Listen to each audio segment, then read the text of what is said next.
Welcome to the webinar Denture Basics, Clinical and Laboratory Protocols for the Complete Denture Fabrication. This lecture is being presented by our very own Tremaine Watkins, CDT, and we're going to begin shortly.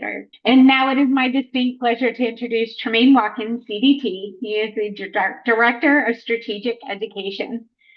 Tremaine has been working in the dental laboratory industry for more than 35 years. He has extensive experience fabricating analog and digital prosthetics, with expertise in implant-supported and retained restorations. A respected lecturer on both laboratory and clinical aspects of restorative dentistry, Tremaine trains technicians and provides clinical support in case planning, troubleshooting, and implant placement. And now it is my honor to say, take it away, Tremaine. Hi, everybody. Well, I don't want to get in trouble with the AI thing, so I'm going to have to do the live presentation. I can't have the AI do it. No, just kidding. This is the first of a two-part series tonight. So tonight we're going to talk about deciding which patients you want to treat, how to evaluate your complete denture patients, and which ones you might refer. Then we'll talk about how to do your preliminary diagnostic work. And then we're going to cover all the steps in analog digital denture fabrication in detail. Next time, we're going to talk about digital dentures, overdentures, and other advanced digital workflows. However, I really have gone out of my way to build on what we're covering tonight, because I always hate it when I go to things and I'm like, well, I went to the last one, so I already learned that. So I will reference. You'll find when we do the course at the end of September that I'm going to reference this content quite a bit.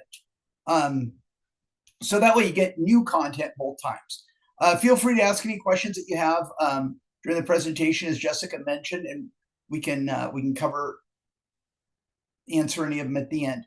I have some housekeeping too. I am a full-time employee of National Dentex Corporation. I've been paid to develop this presentation. Other than that, there's no financial support by any other companies.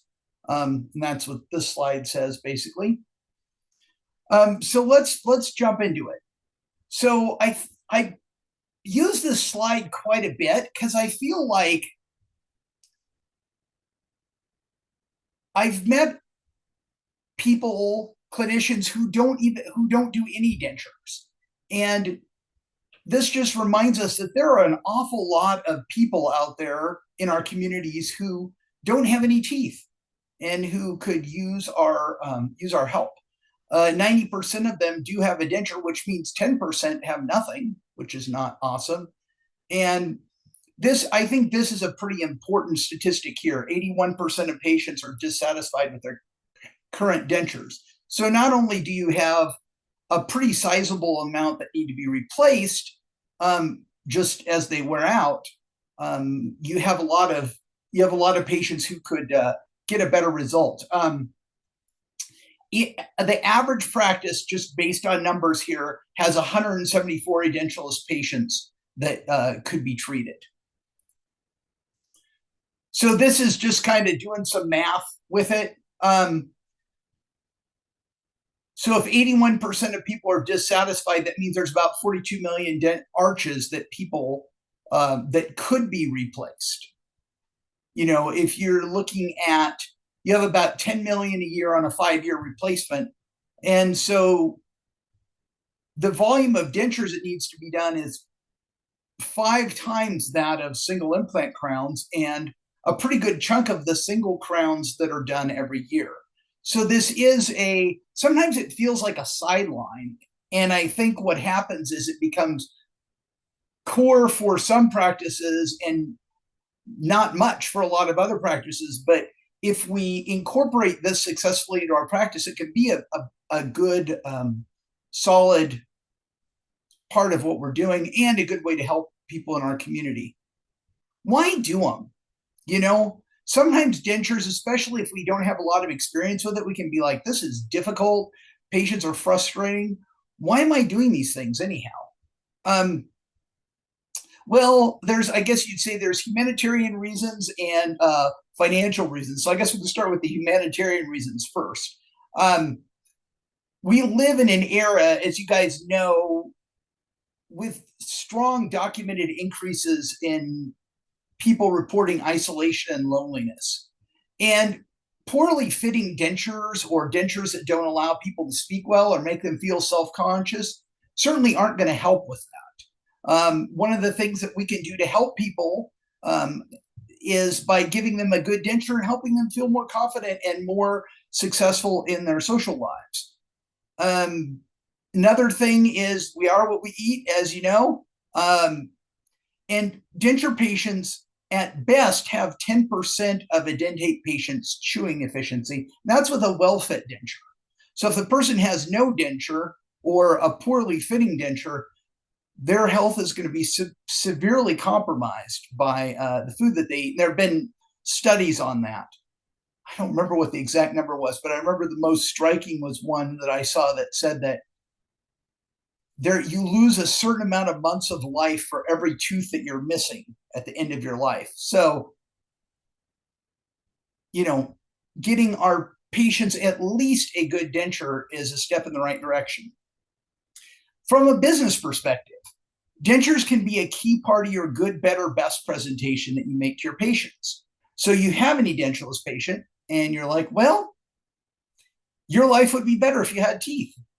Let me talk to you about the different options that you have. You can present a denture as your good option, an implant overdenture as your better option, and then you can present All-on-X as your best option. And it kind of gives your patients gives you a way to talk about the different options. And also, we're going to cover patient communication next, but when you're using dentures as part of that communication process, then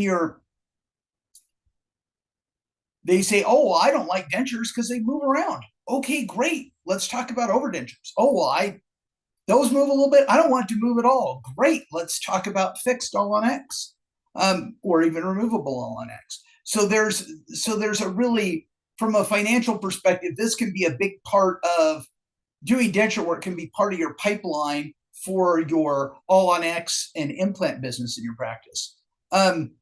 The last thing to keep in mind is that if a patient comes in with no teeth and they want All-on-X treatment, the best treatment is driven by tooth position. And so your denture skills come into play here because then you know how to establish tooth position for an edentulous patient. So there's a lot of benefits to offering dentures to the people in your community. Comprehensive cases begin with a thorough understanding of the patient's desired outcome.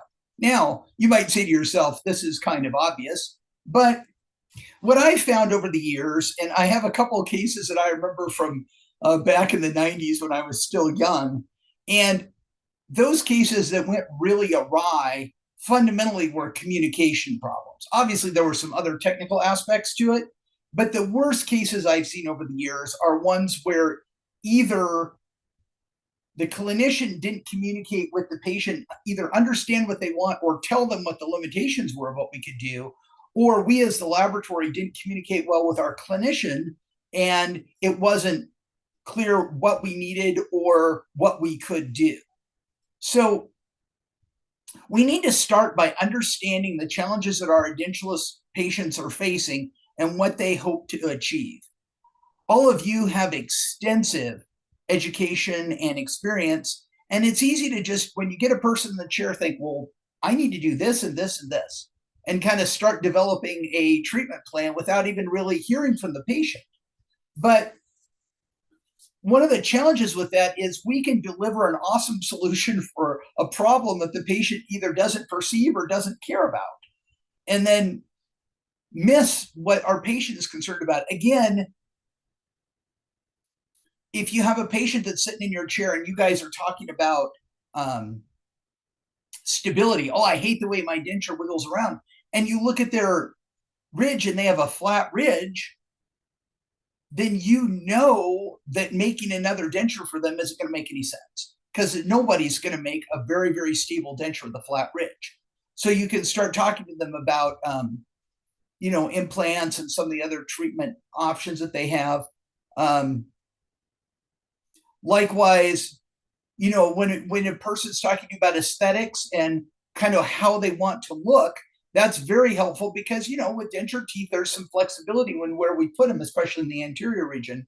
And we really want to know, what does that person perceive a cosmetic restoration would look like. Like we were talking about, the good, better, best is a great place to go if you have discussions about stability.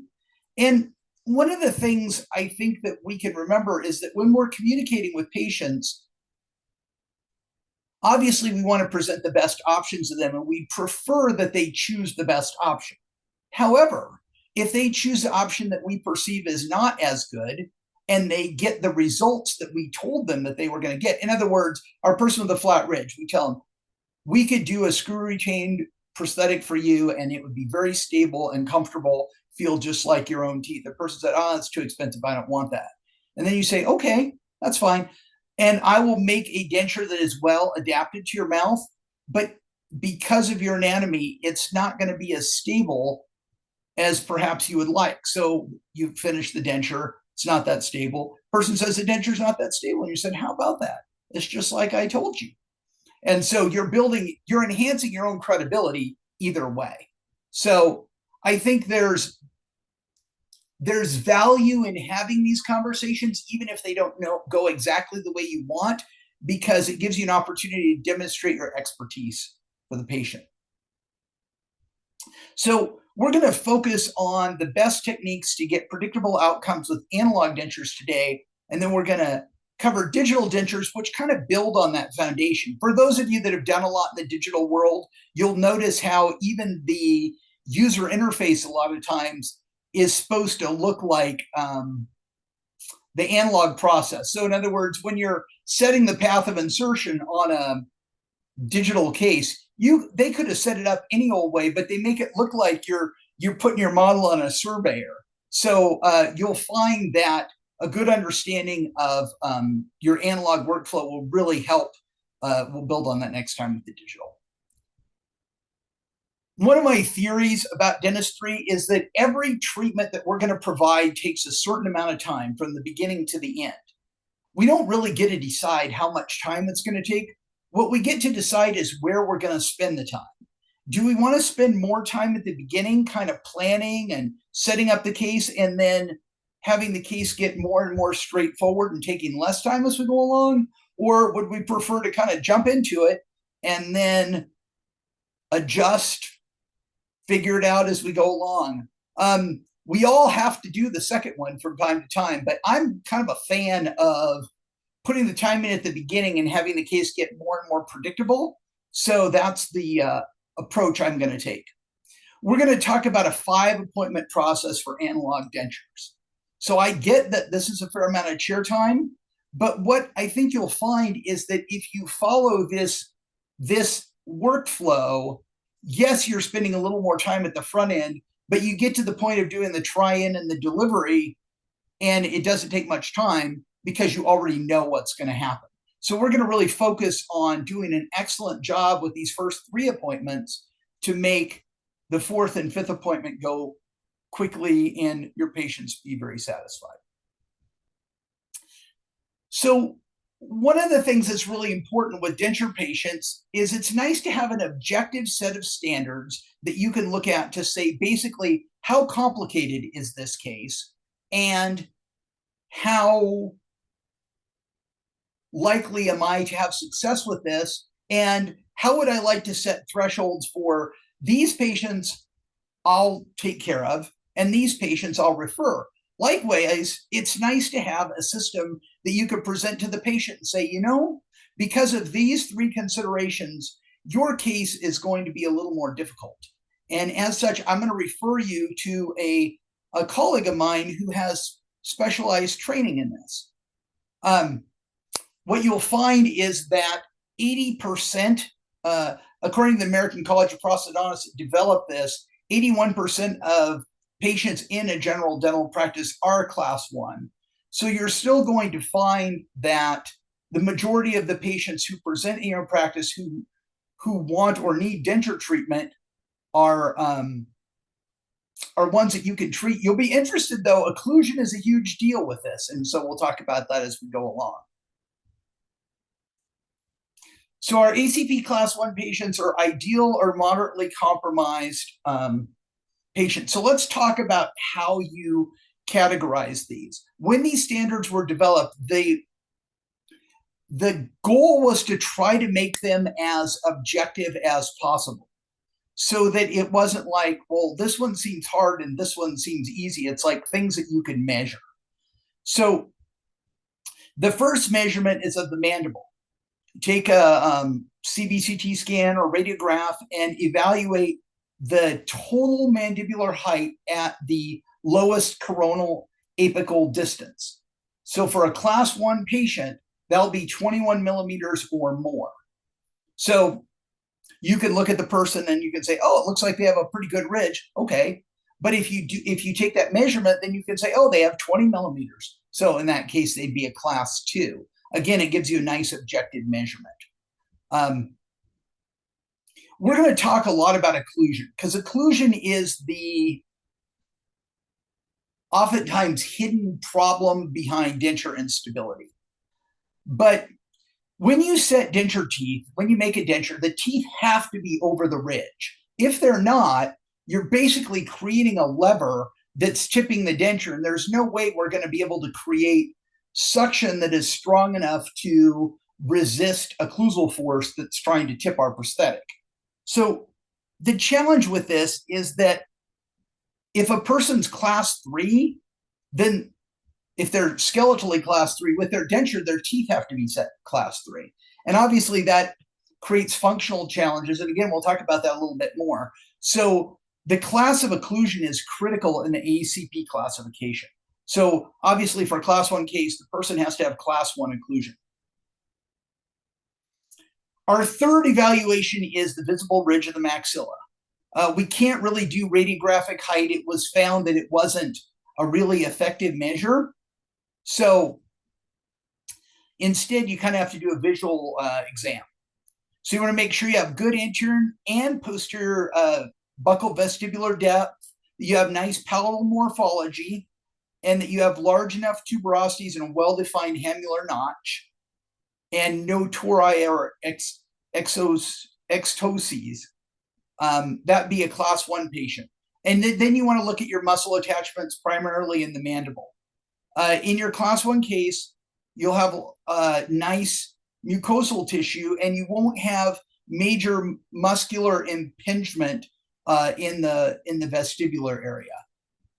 So if you do this evaluation and you say this person's a class 1, you can be fairly certain that you in your office can get a good predictable result for this person. So class 2. So what's different with these patients? You guys can read the slide, but let's talk about some of the measurements. So these patients still have class 1 occlusion. So we'll talk about this in a minute, but if a person has class 2 or 3 occlusion, that automatically makes them an ACP class 3. So you need to see class 1 occlusion. You're still going to have good retentive form in the maxilla, but you may have less well-defined tuberosities and hamular notches, and perhaps a shallower posterior vestibule. If you have tori, they're rounded and they don't affect the extension of the base. You may see high muscle attachments in the anterior region, but in the posterior of the mandible, you still have a good ridge and deep enough vestibules to where you have some mechanical stability. These patients may be a little bit more high maintenance in their personality, and they may have mild systemic disease going on, and some localized soft tissue problems. But in general, they're going to have, this is a pretty good patient. The last one was a good patient. This is a pretty good patient. And this is kind of, now you kind of have to decide what threshold do I want to set for referrals. Some offices would set this as their threshold, and then some we move into class 3 patients. These are folks that are going to need some kind of surgical work to get a good prosthetic outcome. As you can see, This is where our class 2 and 3 patients come in. So if you have a patient who's class 3, they're automatically an ACP class 3 case. So if you're going to treat this in your practice, that's okay, but just know that it's going to be a more difficult case to get an effective result on, and it's good to have a conversation with the patient ahead of time that this is going to be a, it's going to be a little more difficult to get a really good result for you. So on the maxilla, you could have a flattened palate, prominent midline suture, and limited depth, and you may even have the post-malar space could be limited by the coronoid process of the mandible. You may also have limited inner arch space, even at the correct VDO. These patients will have moderate psychosocial considerations and maybe some systemic disease or localized soft tissue. You will have one of the major differences between these patients and class 4 is that you have adequate attached mucosal tissue in all regions except maybe in the anterior vestibule. You may have TMD symptoms, you may have a large tongue, may have a hyperactive gag reflex.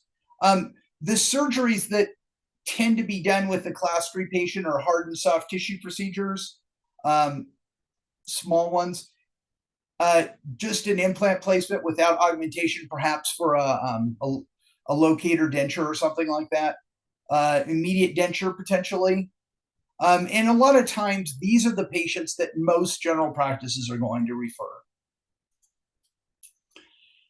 ACP class 4 are severely compromised patients. The reason I picked the picture of the dentures in the bag is that one of the classifications for these patients these are people who have had many dentures done that are that they're not happy with. So this can be kind of an indication that this might be a class 4 patient that you might not want to take on. As with ACP class 3, class 2 or class 3 ridge relationships are going to be common in this group. In the maxilla and on the mandible, there are going to be anatomic considerations that'll make a stable denture base almost impossible. So you could have flat palates, no vestibular extension, large nasal spine, hyperplastic tissue on the ridge. In the mandible, sometimes these are the patients you'll see where they move their cheek and it moves the tissue under their lip. There's virtually no attachment at all, or no gingiva there, just mucosa all the way across the ridge. These patients may require surgical correction due to limited inner arch space. They could have chronic pain, mandibular incoordination, or potentially psychosocial problems that are going to require some professional intervention. These are the patients that probably most every general practice is going to refer, because they're just there's a lot that's going to need to be done to get a satisfactory result. It's going to be important to define with the patient what a satisfactory result looks like, including, and you need to have seen enough of these patients to know, okay, well, I've done 20 of these and, this was the result I was able to get. So these are the most difficult denture patients. So cool, who cares, right? The point of this is two things. One is that as soon as you've figured out one aspect of this, you know what category they're in. So for instance, like we talked about, a class 2 bite would automatically be a class 3 patient. If a person has a good good maxillary anatomy and you think you can get a pretty stable denture base, but yet the mandibular ridge is flat, they're going to be a class 3 or a class 4.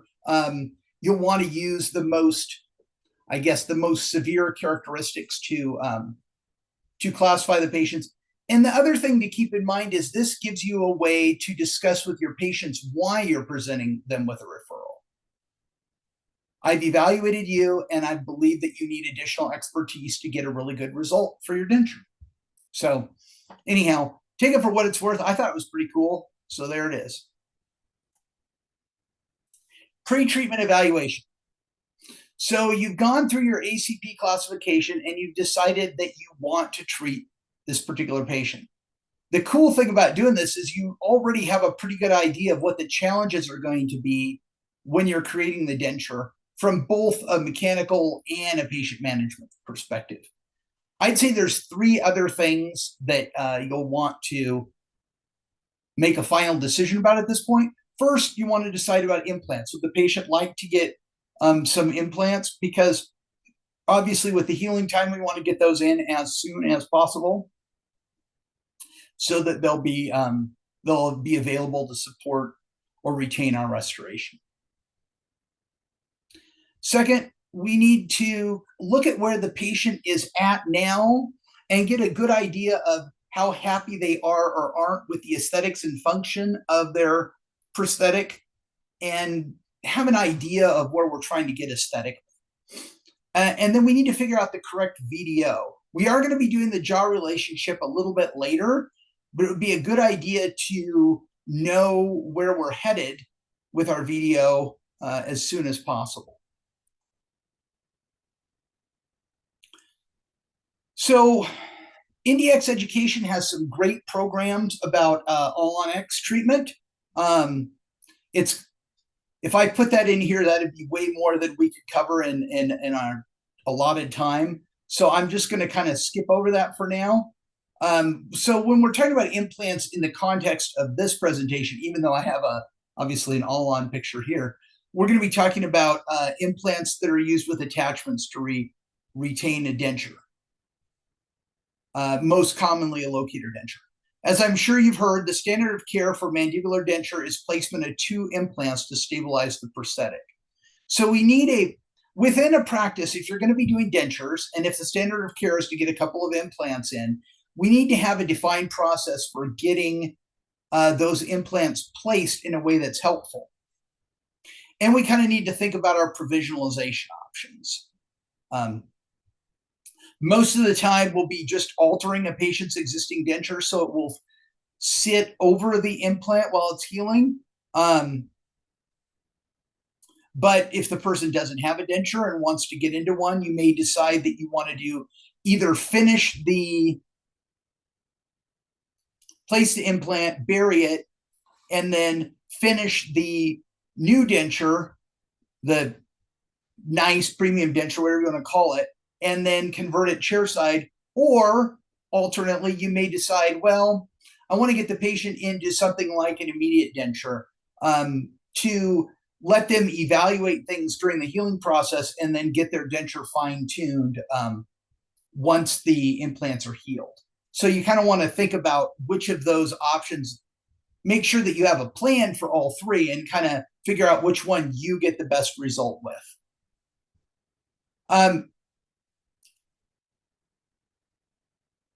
A friend of mine said once, implants are a prosthetic discipline with a surgical component.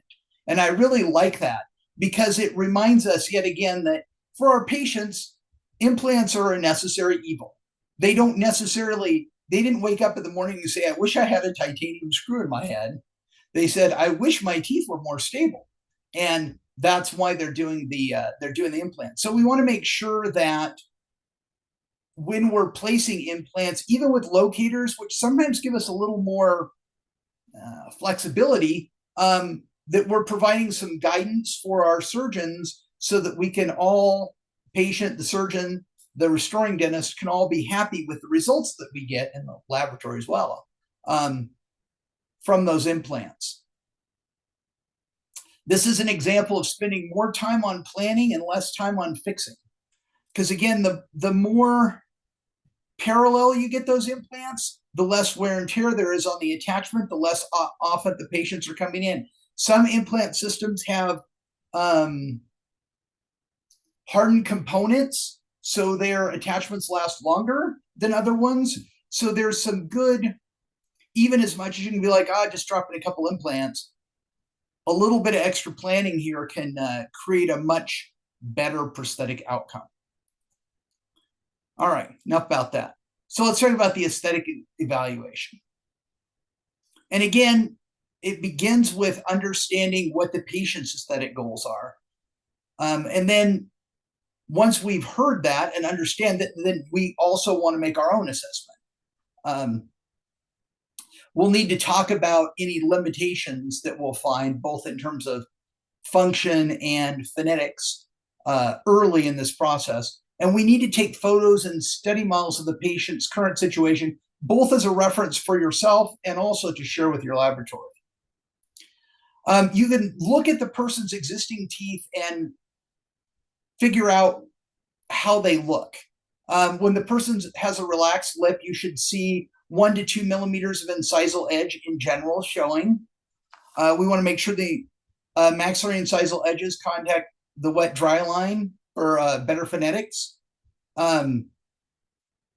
As you guys know, there's a variation. Women tend to display more teeth than men, and as people age, they tend to display a little bit less. So we kind of need to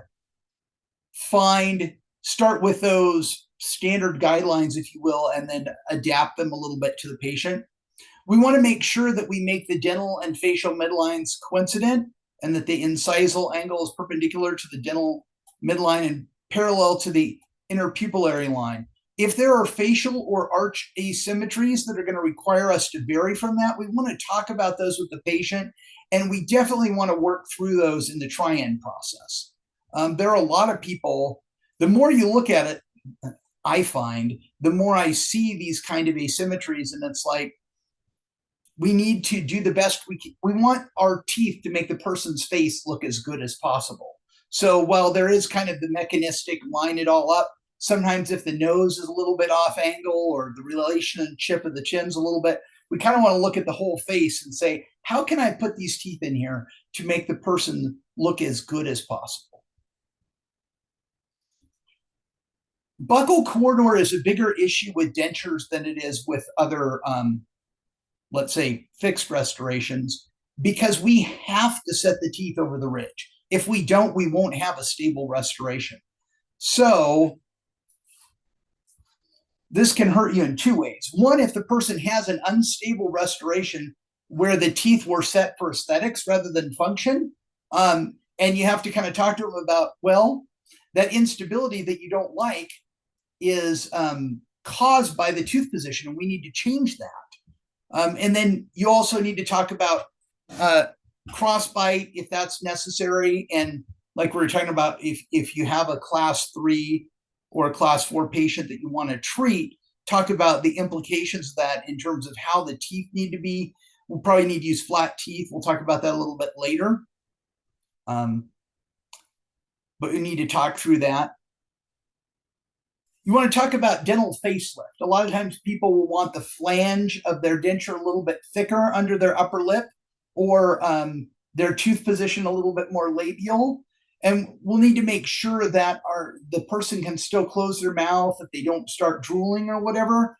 And if that's one of your patient's primary concerns, when you do the try-in, it would be helpful to have a little bit of extra wax on hand in your office, so that you can kind of, if the support's a little bit much on the wax side, you can carve it back, obviously. But if it's not quite enough, it's good to have a little bit of extra wax so that you can get that just right for your patient. So it's a good idea when you're doing this evaluation to make some good notes, because you'll need to refer back to them both at the bite block phase and the try-in. We're going to talk about working the bite block pretty hard so that you don't. So hopefully the try-in's just, you try it in, you're like, oh, looks great, take a bite and send it back. So we'll want to be doing a lot of this work at the bite block stage.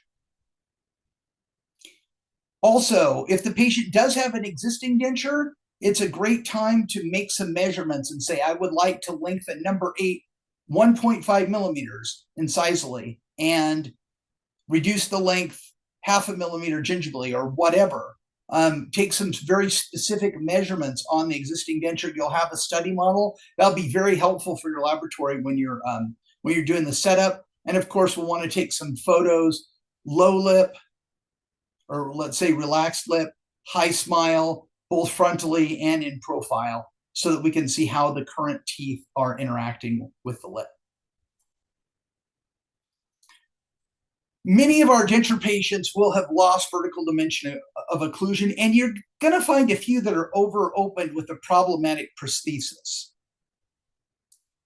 Regardless of whether you're doing an analog, digital, or hybrid workflow, you're going to do a great service for your patients by getting them to the correct vertical dimension of occlusion. Then you can restore them into CR, and in addition to having a nice aesthetic result for them, it'll also give them greater comfort and, again, just a more effective chewing experience with their denture. So there's two ways of doing this. One is finding the video from the vertical dimension of rest, and the other is the Conmedier instrument. And I'm going to go over both briefly. So the physiological position of rest, is also called the vertical dimension of rest, is a way to establish a repeatable patient-specific VDO. So the first thing is you got to have marks on the patient's nose and chin. They're in a random spot. I like the idea of using this tape so that way the patient doesn't have to scrub off a Sharpie mark on their face later. But you want to make sure that the marks aren't going to move. This is really important. So then once you've gotten your marks, you want to seat your patient in a nice, comfortable vertical position. Ask the patient to swallow and then relax the jaw with the lips closed. And then you want to take a measurement between the dots at that position.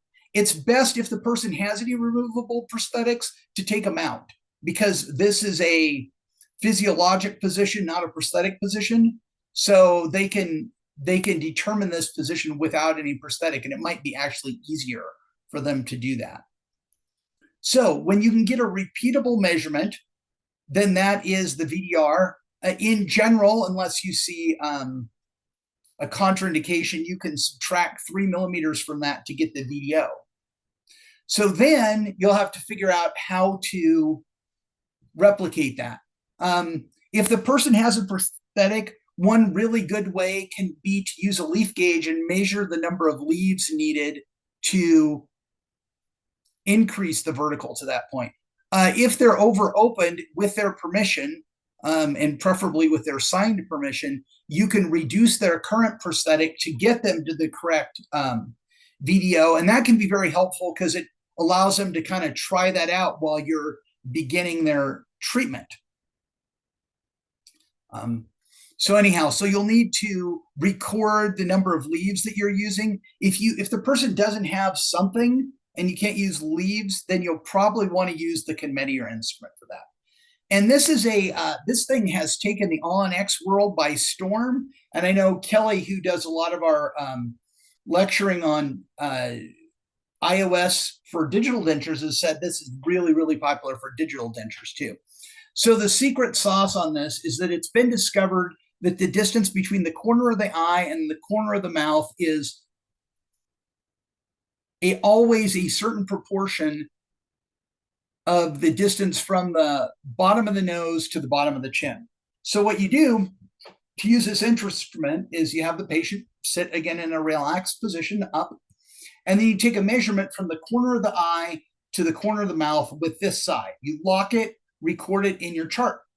Then you place this under the person's nose and then swing it in under their chin. If their chin is touching this, they're at the correct VDO. If the chin's above, they're a little over closed. And if their chin's hitting, then they're a little over open with their prosthetic in place. One of the cool things about this is that it gives you a number that's very repeatable. So you can put in the chart, VDO is, in this case, 30 millimeters.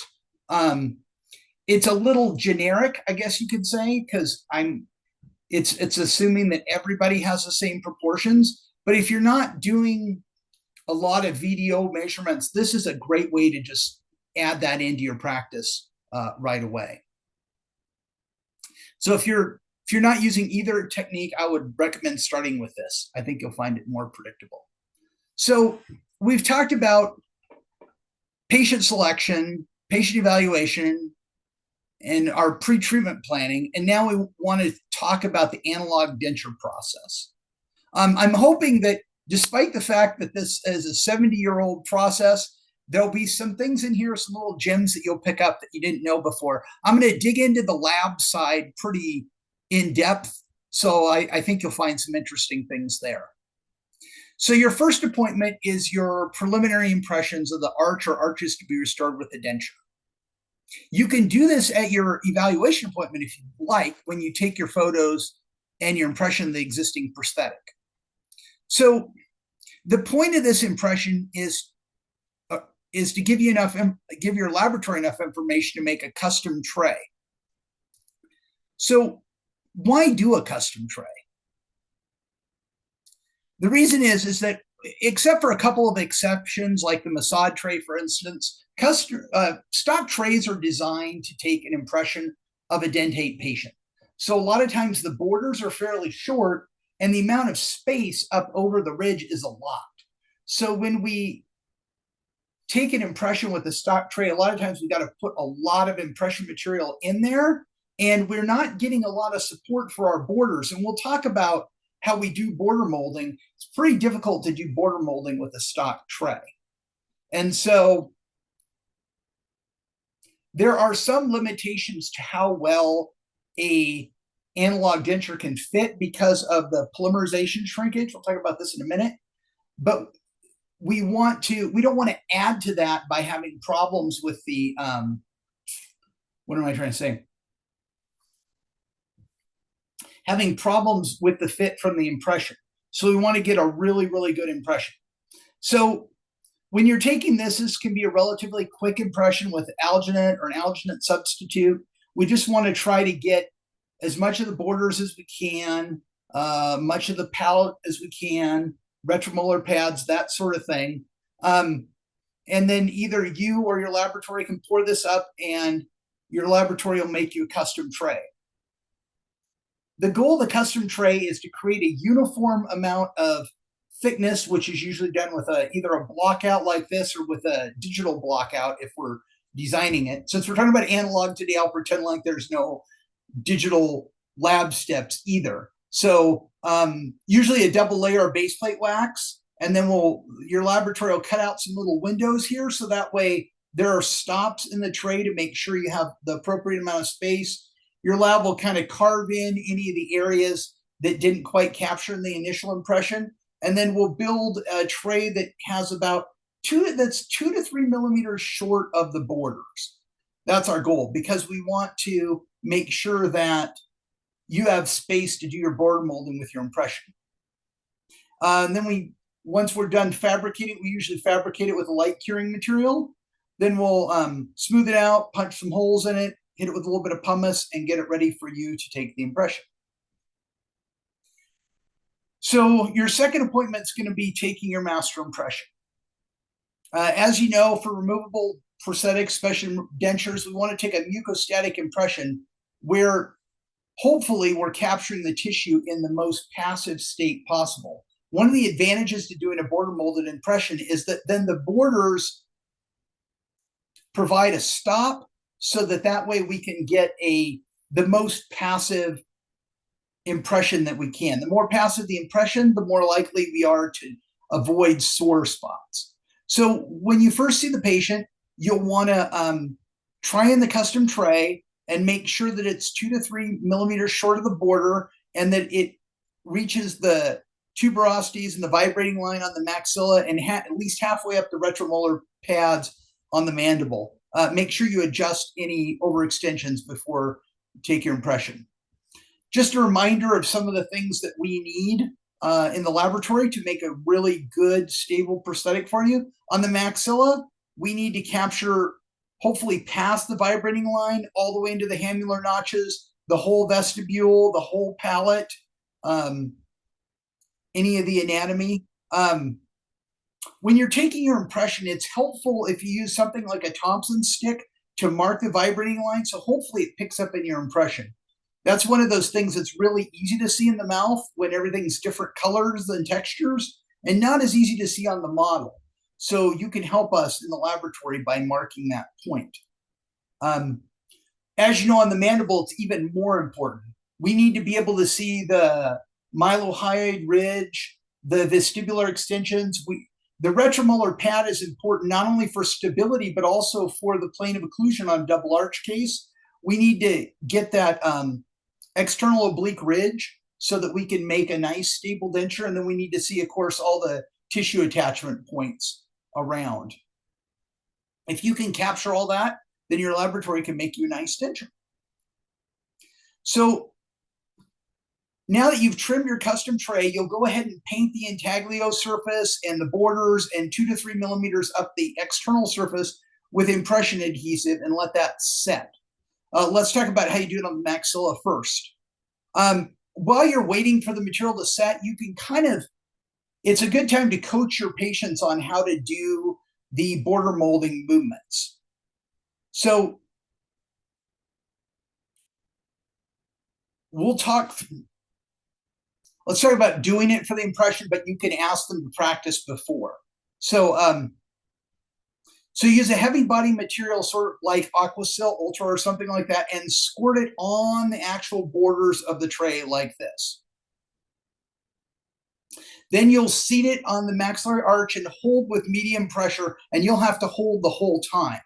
So you'll need the patient to pucker and then do the highest Duchenne smile they possibly can, move their mandible from side to side, and then slowly open and close the bite.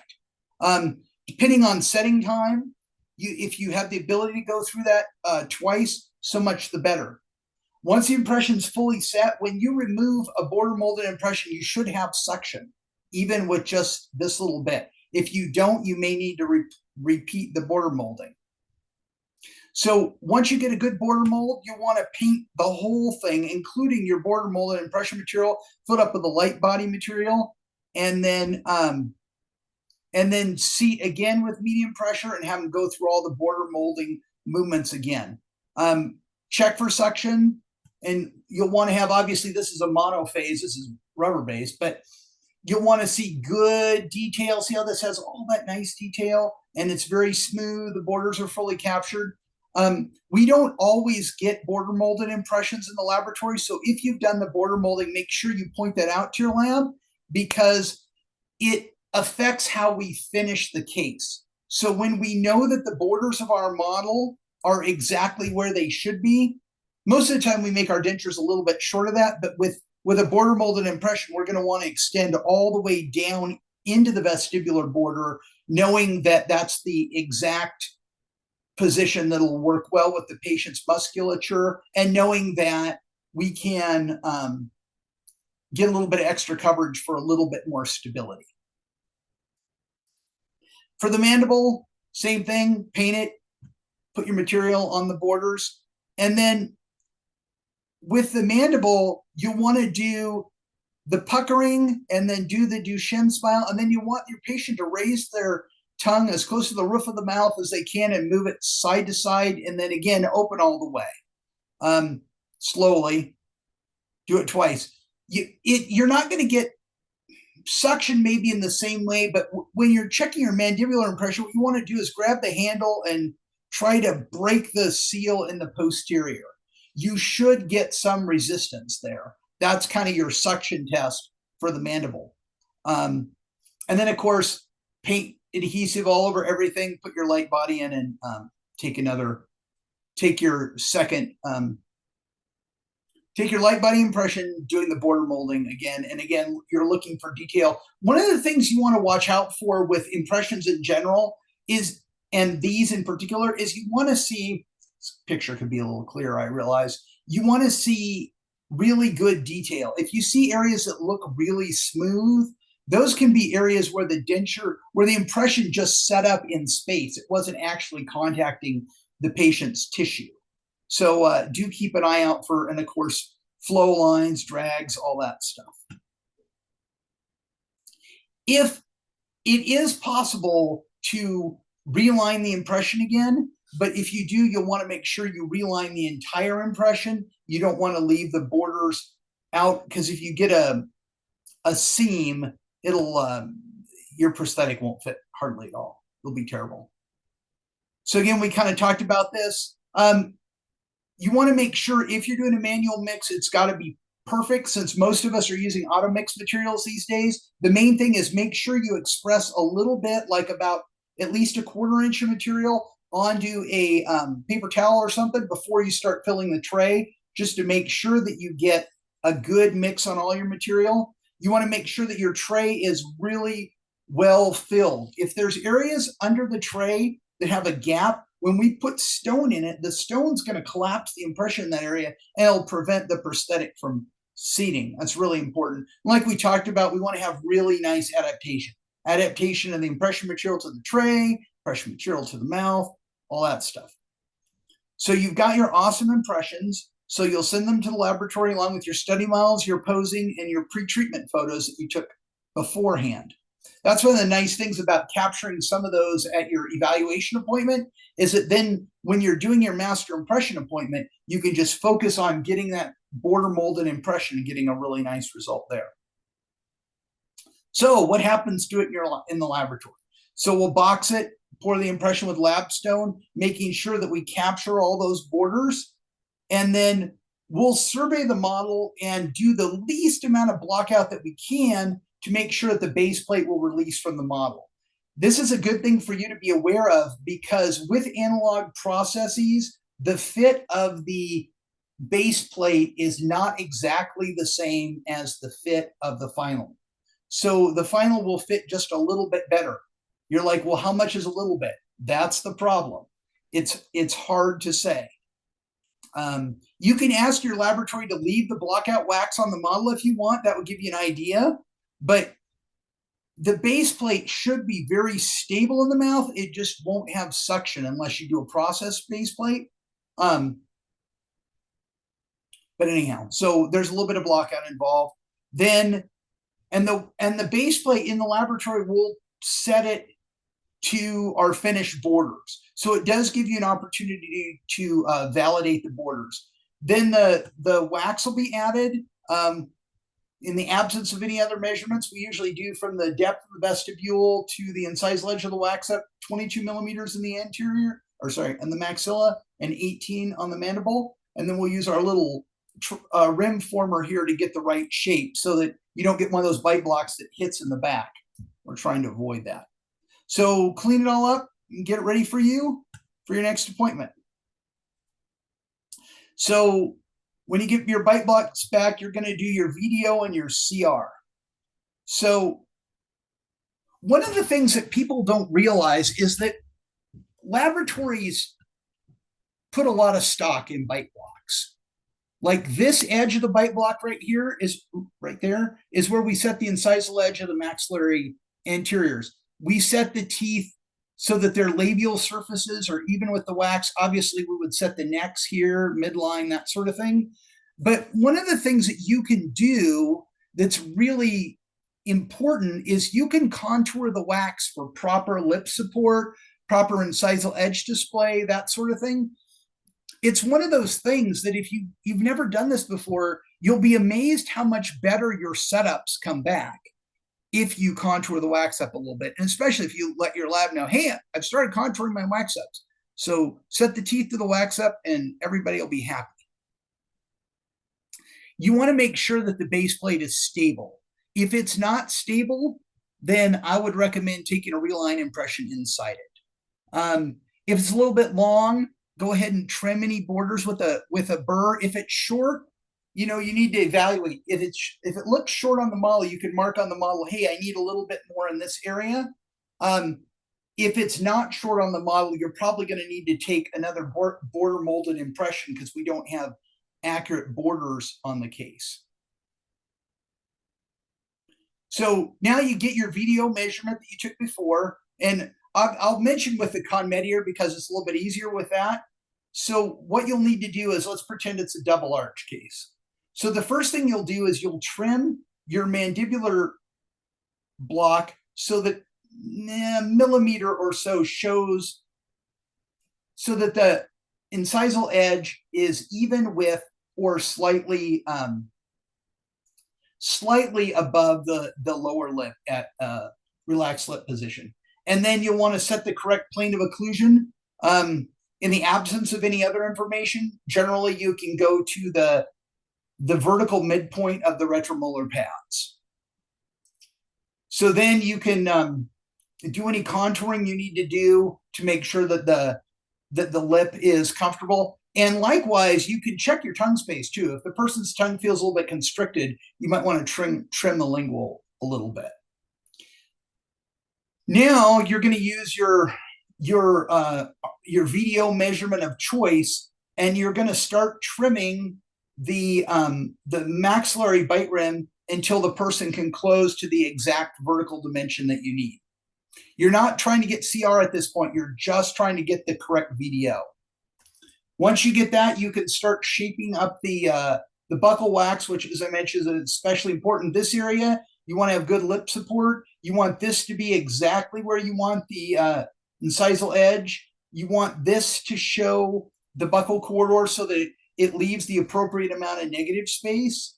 And then once you have that, you can cut a little notch in the occlusal surface on both sides, and then score the midline, high lip line, and the cuspid lines, which, unless you have something else, you can usually mark those even with the exterior borders of the nose there.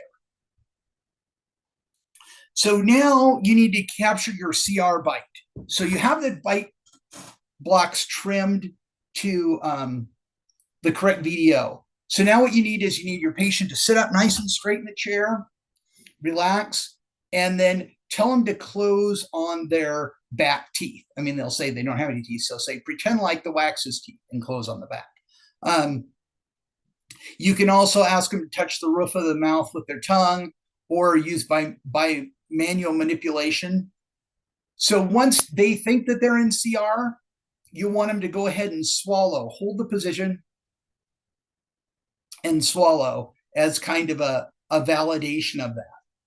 Once you're comfortable with the CR that they're in, then what you want to do is hold the lip and inject bite material in between the bite blocks. You don't want them to close down on the bite blocks. You want to be in the right position already, and then inject the material in between to register that position. So package that carefully, and then of course you'll return the models, the bite blocks, the bite material, all that stuff. And again, take photos, pretend like this is a setup, because if your laboratory can see how the wax interfaces with your patient's teeth, both frontally and in profile, they can also tweak your setup to make it a little bit better. So now the case goes back to your laboratory. What are they going to do with it? First thing is, of course, articulating the case. And then we'll start setting the teeth. So tooth position, of course, is always critical, but with dentures, it's probably more critical than anything else, because it not only has aesthetic and functional implications for chewing, it also is going to have a huge effect on the stability of the denture. And as we know, denture instability is the thing that most of our patients complain about. And soreness as well. If we can get more even occlusal force on our denture through our occlusion, then we're going to be more likely to have a more comfortable fit. So we're going to define occlusion as the way that teeth come together in a static position, like swallowing. And we're going to say that articulation is the dynamic tooth relationship while chewing. As you guys know, edentulous and dentate patients articulate differently. Dentate patients tend to chew in a warped teardrop pattern with quite a bit of vertical movement. On the other hand, denture patients tend to chew very horizontally. So because of that mostly lateral movement, the way that we set the teeth and the way that the teeth work in chewing is going to be different than our dentate patients, and we need to allow for I'm kind of beating on this because so many times when we have patients who say, oh, my denture doesn't fit right, it moves around, we automatically are thinking, oh, I need to realign it. It may be, but don't neglect the occlusion, because if the occlusion's off, in other words, if the person wanted a wide buccal corridor on the maxilla and the teeth are off the ridge, there's no amount of realigning you could do that's gonna, when they go like this, it's gonna tip. You can't make enough suction to resist that. So you want to make sure that when you're evaluating challenges with your denture cases, that occlusion is coming into play there as well. Occlusion and dentures. When I got going in this field, this was very, very controversial. I feel like it's kind of either I've developed my own opinion and I don't really care, or it's gotten less so.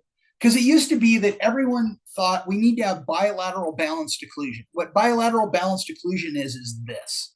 In every movement, all the teeth are contacting on all the inclines.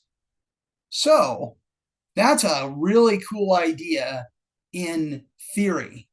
But getting your semi or fully adjustable articulation done properly and your tooth position perfect and all that in order to create that actual effect in the actual mouth is not the easiest thing in the world. And so there have been a lot of studies done on lingualized occlusion, and in general, what's been found is that the chewing efficiency is just as good as with balanced occlusion, but in general, patients tend to find that their dentures are more stable with lingualized occlusion. Now, posterior denture teeth are defined by a 0-degree tooth would be perfectly flat like this line. So they're defined by the cuspal inclination relative to a flat plane. So you got 0-degree, 10-degree, 20, 22, 33, and 40. I mean, there's other ones in between, but those are the most common. So in general, the higher the angle, the prettier the tooth. A 40-degree tooth looks like a young person's tooth. But in general, for denture wearers, we don't want to go more than 22 degrees because, again, we have that flat chewing motion we got to deal with, and large cuspal angles can create lateral interference, which again can lead to tipping of our denture. So how would this work?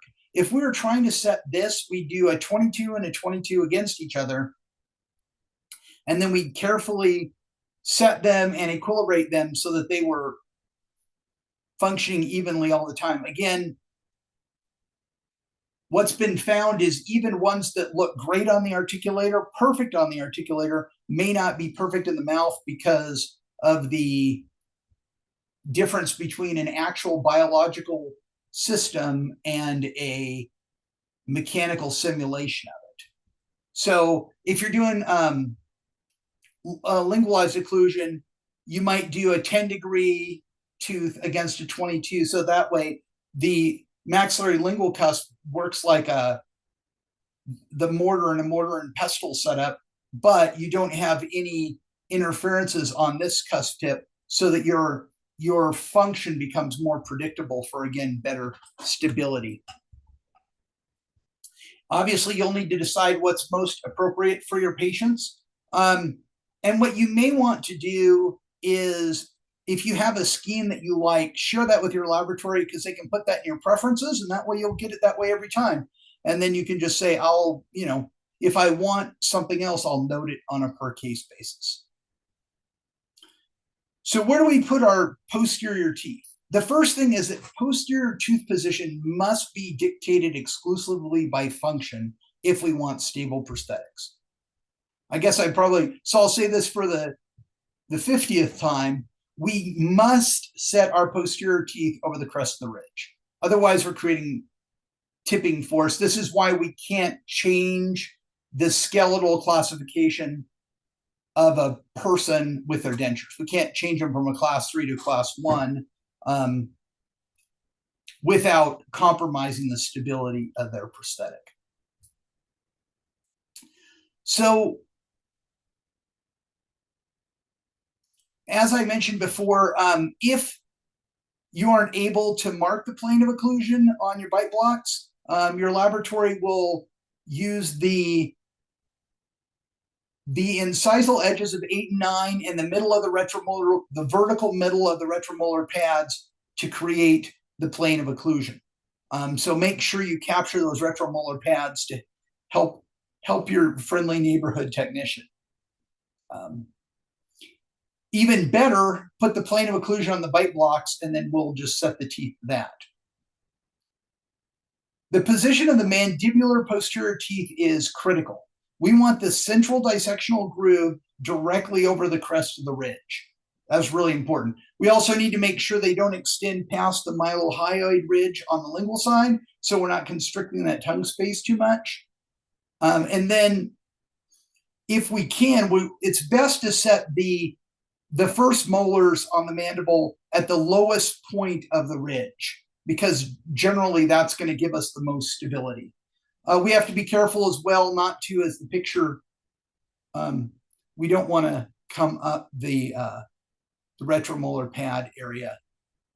Like this would be fine, but if we're a little bit tight here, sometimes we have to leave out that second molar. On the other hand, on the maxilla, we want to try to get 4 teeth if at all possible. We don't want to put teeth over the tuberosity, but we got to kind of play with it a little bit, because in general, having this second molar will help with the drape of the cheek and help prevent cheek biting. So with our lower dentures, it's not as critical to get that 4th tooth in on the the second molars, but it is with our maxillary dentures, it's much better. Again, with our class 1 cases, our goal is we want to set with our cusp fossa occlusion so that our functional cusp, the lingual cusp of the maxilla, is hitting the central dissectional groove of the mandibular tooth, which in turn will put the force directly over the center of the mandibular ridge. Anterior teeth. One of the interesting things about dentures, which is different than, of course, if you're doing crown and bridge cases, is that we deliberately leave a little bit of disclusion in centric occlusion. So most of the time we'll set it so we have 1 millimeter by 1 millimeter. In general, this isn't quite the 45-degree angle I would like, but in general, we want the overjet and the overbite to be the same. So oftentimes we'll do 1 by 1. You'll hear it called that in the lab, 1 of each, but sometimes we'll do 2. So it kind of depends on the case. So when we're setting the anterior teeth, again, we use the labial surface of the bite block to show us the position, and the incisal edge of the bite block to show us where the incisal edge of the teeth should be, modified by the photos that you've sent to us. And then once we get these have to be in a given spot, then these teeth will set based on the functional requirements.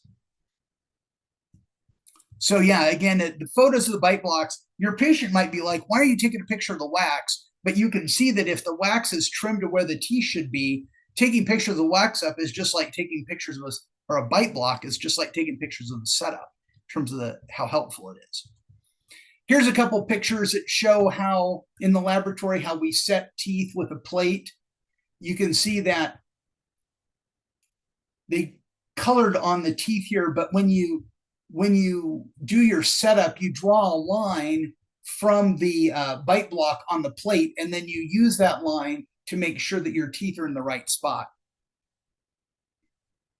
One thing that's kind of interesting in the laboratory is that in most labs, there's like 2 jobs that are involved in this. One is the setter and one is the waxer.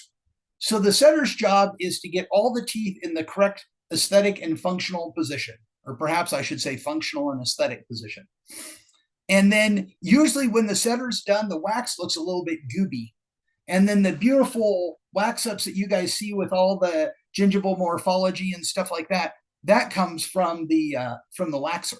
And so these are some pictures of how you go about waxing and making them look pretty and getting the correct support for the face. So after this, the wax ups are sent back to your office for the wax try-in. This is the point where all that extra work you've been doing starts to pay off. Because if we did everything well, you already marked where the teeth should be on the bite block.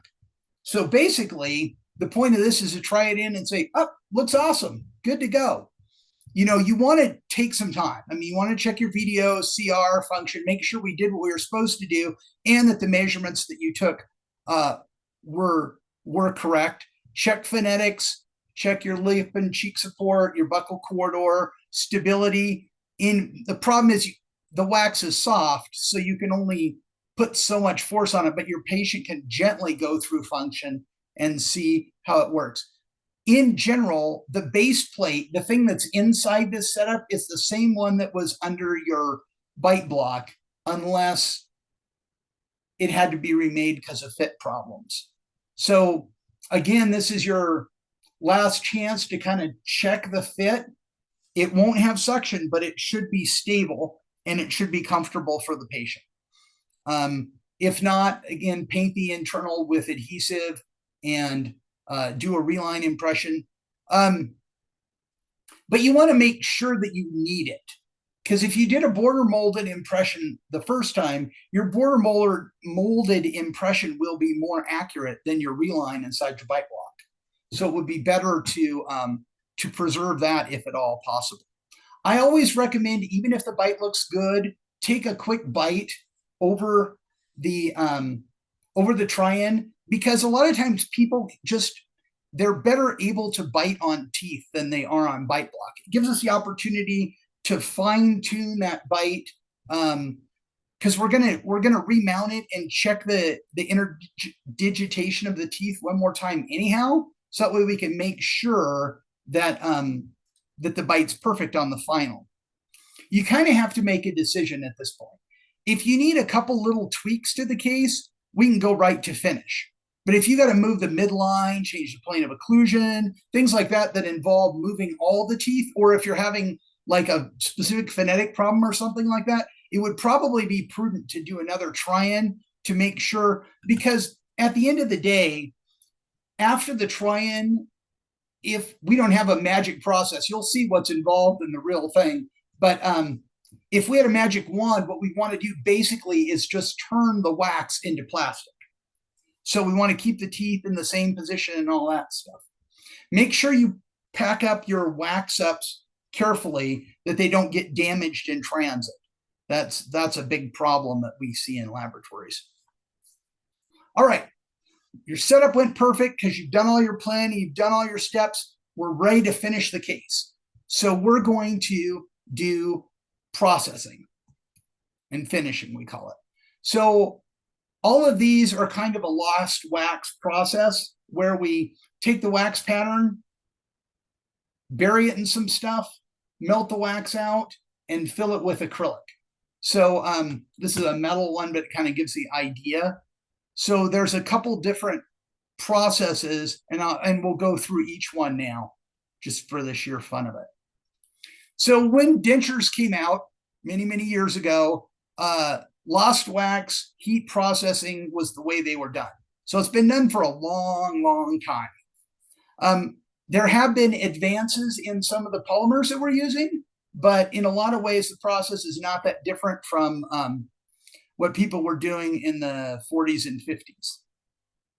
So one of the things that you find with analog dentures on the maxilla is what's called a post dam. And a post dam is where we deliberately make the resin fit too tight to the person's maxilla. The reason being that during curing, we have about 8% polymerization shrinkage.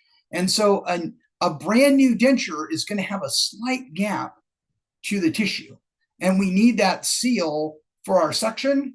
So most of the time, we'll score the model a little bit in this area with the idea of deliberately applying a little bit of pressure there. This is one of the things that you can talk to your laboratory about how you would like it, and also look at your dentures. When you're doing your try-in, we'll talk about this in a minute, of your final denture. If it's just not quite seating, it could be that the post dam's a little bit too much. So the first step is we do what's called sealing, which is we take the waxed up denture and we flow some hot wax so it's stuck to the model. One thing to keep in mind, and most of you probably know this, but this denture processing destroys the master model. It's probably the only, in removables, we tend to destroy the master model, and in fixed, we're usually trying to save it. So that's one of the things that's different between the two sides. Reason being that you took your great border molded impression, we poured the model to that. So we want the denture to fit that border molded impression, that border molded model perfectly. So the way we do it is we make it on the model. So we bury the model in the bottom half of the flask. That's what this big thing here is called. And then we put a little separator on it, fill up the top, set this on, fill it. And then, and now then that process is called investing. So once the stone sets up, we've got a big old tank of boiling water. We'll drop it in there, and the wax will melt. Usually you only melt it for 3 or 4 minutes because you don't want the wax to start permeating the model, but you'll separate the two halves of the flask with a knife, and then like a buffalo knife, and then boil all this wax out. These little sharp corners here need to be trimmed, and you can see this impression, this setup had an impression in it, so that's got to be fished out too. Now, wax is an awesome separating agent, unfortunately, so we have to make sure that we get these teeth perfectly clean. And you can see that the laboratories cut little holes in the bottom here called diatorics that increase the surface area, so we have a better bond between the acrylic and the denture teeth so they don't pop out. But yeah, this step is really important to prevent delamination of the denture teeth. So we're going to put separators on both halves of the flask and let the mold bench cool. We clean, right before we put the acrylic in, we clean the bottom of the teeth with a little bit of monomer on a Q-tip to make sure there's no separator between the teeth and the resin. And then for a heat cured, there's 2 kinds of denture acrylic. There's heat cured and cold cured. Heat cured needs elevated temperature for polymerization, and cold cured polymerizes at room temperature. So we mix them in a nice clean ceramic container with the correct ratio of liquid, monomer, and polymer. And then there's the infamous doughy stage.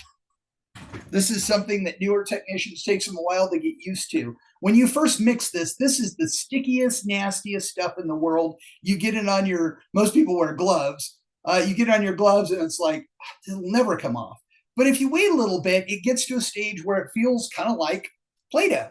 And then that's when we want to pack it into the mold. So what we'll do is we'll make a worm of the stuff, put it over the teeth, this is a separating piece of plastic, and then we'll put it in a pneumatic ram and do what's called a trial pack.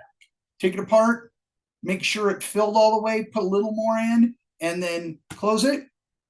And then usually we put them in the flasks in groups of 2 like this. This is probably the cleanest flask ever. It's probably never been in a dental laboratory. And then for heat cure, we'll put it in a curing unit. Usually it's about an 8-hour cycle. So most laboratories try to finish all their packing at the end of the day so that this can cure overnight, and then they'll be ready to finish in the morning. So once it's done in the morning, you need to separate the 2 halves of the flask and then carefully break all the stone and plaster off without damaging the processed dentures. This is where we'll also break the denture out of the model out of the finished denture. This is tough. This is a technique sensitive. You got to be careful and apply a pretty fair amount of force. This is why denture models, we don't use type 4 die stone like we do for crown and bridge cases, because it's very difficult to break it out, speaking from some personal experience on that. And you got to be really careful because you can break your brand new denture when you're doing the devesting, which kind of stinks. One of the things that we'll do is we'll mix the stone and the investing stone 50% with plaster sometimes to help make it a little easier to divest. There's a lot of techniques. You can use putty and stuff. My goal is to just kind of show you guys basically what this looks like. One of the things you'll notice is, see how these models have a little notch in the bottom of them? A lot of times laboratories will do what's called indexing when they're articulating their denture cases, and then once it's devested, but before we take the denture off the model, we'll put it back on the articulator and do an equilibration just to make sure that there was no variance during processing. Injection process. A long time ago, somebody thought, well, the problem with polymerization shrinkage is that once you've loaded the flask, no more acrylic gets in. What if we could keep feeding acrylic in? And so that's where injection processing was born. The goal of this is that the flask here has a hole in the back and the resin is fed in during curing. So the goal is to eliminate as much of that polymerization variance as possible.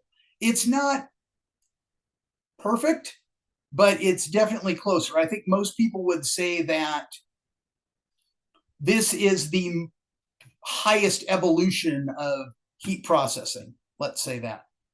The investing and divesting, other than the difference in flask, are basically the same for a regular heat process. And then there's the pour technique. Now, historically, heat cured resins were better than cold cure resins in terms of physical properties.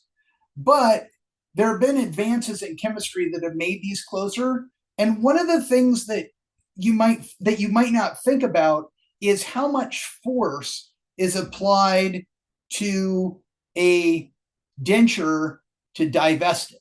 So let's say you have a injected denture and a cold cure denture. You say, well, the injected one's better. Maybe, but somebody had to go after it with those little plaster nippers and all that stuff. So there could be some residual stresses in there. Whereas with the pour technique, you invest it with hydrocolloid.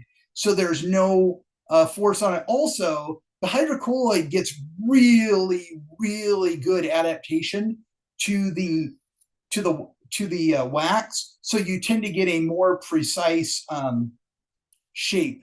So laboratories can do one technique or the other. And I think historically labs were like, well, if I do it well, I do injection. And if I don't, I do pour. But in reality, both can get a good result and each has pluses and minuses. So it's probably interesting for you to know how your lab does it and why they do it, but they want to get you a good result. So they pick the process that they get the best result on. Most laboratories can do their dentures more than one way. So if you have a preferred technique, and again, you get it in your preferences, then they'll do that for you. So once the remount's done and you've broken out the model, you got to finish the denture. So the first thing you got to do is cut off the flash. So where the halves of the flask meet, there's this edge of acrylic. So all that's got to be cut off. And then we need to take off any major like bubbles or anything like that might have formed. And then we get into the finer finishing. We need to make sure we clean out any stone that's left. We need to shape the root eminences. We need to add anatomy. Again, make sure you let your laboratory know what your preferences are for Rugi and stippling. And I only have one slide for this. This is there are a lot of high skill jobs in this, obviously, but having a really nice touch on this can make a huge difference in how comfortable and how beautiful your patient's dentures are. So then we go to our denture polishing. And I'm sure most of you have done this before. So you start out with a rag wheel and some pumice, and basically your goal is to get any of the finishing scratches out. So people who are good at this, they tend to use a coarse finisher, and then they'll use a finer carbide to kind of get a rough finish. So then that way, when you're going to this stage, it doesn't take you very long to get that high. So this is to get an even texture, and then you use your denture polishing goo of choice. Seems like every lab's got one that they think is the best thing ever, and to get the really high shine. Oh, I want to go back to something for a minute. This step. Again, it's really important to know that we've had a border molded impression, because when a laboratory invests for border molding, they'll put the parting line up here. so that way the border, we can leave it alone and just go over with a little bit of pumice to take off any irregularities. And then we'll cut the flash. The flash will be up here. So, so again, letting your laboratory know you provided a border molded impression will get you a better result. So finish, polish, disinfect, and comes to you. So we've done a lot of steps between the wax try-in and the finished denture. At times, the goal of having the flasks, if you've ever looked at them, they're big, chunky things. And the reason is so that when you're applying all that force, they'll seat in the exact same position. So there is a chance there can be a little bit of variance or, you know, damage from devesting or something like that. In general, it'll be like magic that the wax turned into plastic. That's what we'd like to see. You'll probably need to make a few adjustments at delivery, but our goal is we invested more time at the front end, getting a good impression, getting the bite just right, doing a thorough evaluation of the setup. So hopefully this is a quickie appointment. Here's a Dalhousie University has a great piece that they did on how to deliver dentures. So giving credit where credit's due, this is their method. Seems pretty cool to me. So you're gonna begin by putting PIP on the entire denture base. Wet the tissue in the PIP right before you check. So you want to seat the denture and put heavy pressure on the first molar areas. And that'll give you two things. First, you want to make sure the patient doesn't feel any pain. You're simulating chewing force. And if they do, you need to adjust the areas that are burned through the PIP. And this is also a good time to check your post stamp and see if there's a little too much pressure there. So if you really nail this adjustment and let's say your patient says they're still feeling pressure, most likely it's when they're chewing, it's going to be torsional pressure from occlusal interferences. So you'll need to look for either, hopefully the teeth aren't off the ridge, so either the teeth being on the ridge or potentially lateral interferences in movement. So then you'll, once you've checked this area, you'll want to add to your borders a little bit of PIP and go through all the same movements you did for your border molding to see if you have any high spots there. Again, adjust those nicely. Then you'll use your articulating paper to make sure you have even centric contacts on the posterior teeth. Again, you want your nice cusp fossa occlusion. And you don't want your anterior teeth in contact in centric.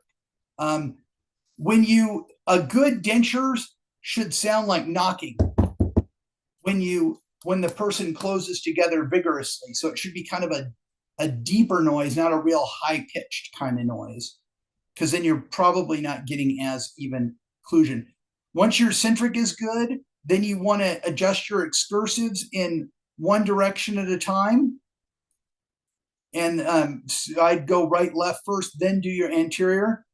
And then you want to make sure that once you've done all these adjustments, clean it up really nice and give it a little bit of polish. And then make sure that it's nice and stable and the patient doesn't have any pain or discomfort on chewing. You want them to kind of simulate chewing. If they don't say it's 95 to 100% good, you want to do a little more adjustment. Now that you've got it stable, now you need to take one more look at the video, the aesthetics, and the phonetics. Realistically, at this point, fixing any of those is going to require redoing them. But I mean, if it needs to be done, it needs to be done. The main thing is, if you see something like that, I would recommend give a set period of time. Tell the patient, wear it for a week. I'll see you what's today, Tuesday? Next Tuesday, and we'll have another look at it. But yeah, make sure that any adjustments that you did, that you get everything polished up really smooth again so that you don't get lots of material adhering to the denture. Make sure you take some time to instruct your patients on the care of their denture. We don't want them to leave it in water overnight. Want to make sure they use non-abrasive paste. A lot of people don't realize that normal toothpaste has a fair amount of abrasive in it that's going to beat up on their dentures, that they should use special non-abrasive denture paste, or even soap can be good. It's kind of good to have a care pamphlet that you can give to your patients when they go home. And you can scare them a little bit. You can tell them the better care you take of your denture, the longer it'll last you. So, although it's also a good idea to say, and by the way, the average person will need a new denture every 5 years. So it'd be good to budget for that. And set up some kind of recall schedule for them. Most likely you want to bring them back pretty quickly, maybe 24 hours after delivery, in case any sore spots are developing before they get so ulcerated that you can't even really tell what's going on. And if they're comfortable at that point, maybe put them on a 6-month or yearly recall. And there you go. You did it. You delivered an analog denture. Yay. So I wanted to finish up by having a slightly more exotic solution that I think sometimes we don't think about. Occasionally we'll have patients who have a couple stable teeth that come in for, and we're thinking about doing an immediate denture. Now, there's a couple different ways we could use those teeth. One is this, where we make a denture, but the denture is designed so that there's a little bit of space around the teeth, and then we fill that in with a resilient liner material like Q-Sil or something like that. And what that does is it uses the patient's own teeth like an attachment. Now, these dentures tend to be a little bit bulkier, so the patient does need to be aware of that. Obviously, with a case like this, I got 6 teeth, I could just do a partial. But oftentimes you'll see these where you have a couple cuspids. Another thing to think to keep in mind that you don't, when I was younger, before we did implants, we used to do a lot of these, and they're still possible, was to do a root form attachment, or I think that's what they're called, a root form attachment. So in other words, let's say the person has 22 and 27, but they're worn down to the gum line, but they don't have, but they can be saved with endodontic treatment. So what you can do is when you do the endo, you can put an attachment in the canal and bond that into place, and or have your laboratory make a coping to go over it with an attachment. And then that way you're using the person's own tooth like an implant. Again, that seems to have fallen out of favor now that implants are so popular. But as you know, I mean, there's going to be great bone retention and things like that. So it's worth having a discussion with your patients. Again, those overdenture ones, they're going to tend to be a little bit bulgy over the teeth unless the teeth are just in the perfect position, because we have to have room for the attachment and room for a tooth over it. But if you think about the stability benefits, the stability benefits are quite great indeed. Now, these are one of those things. Are you going to do 100 of these a year? Probably not. But it's good to have something like this in your toolbox, because for the right patient, this can make a huge difference. Again, if we think about our patient's main complaint with their dentures or the stability, this is a kind of a novel but effective solution for that. You can also use like ERA attachments on crowns. So there are a lot of different ways to get a couple teeth that can help with the stability of what would otherwise be a complete denture. So that's it. That's all I have tonight.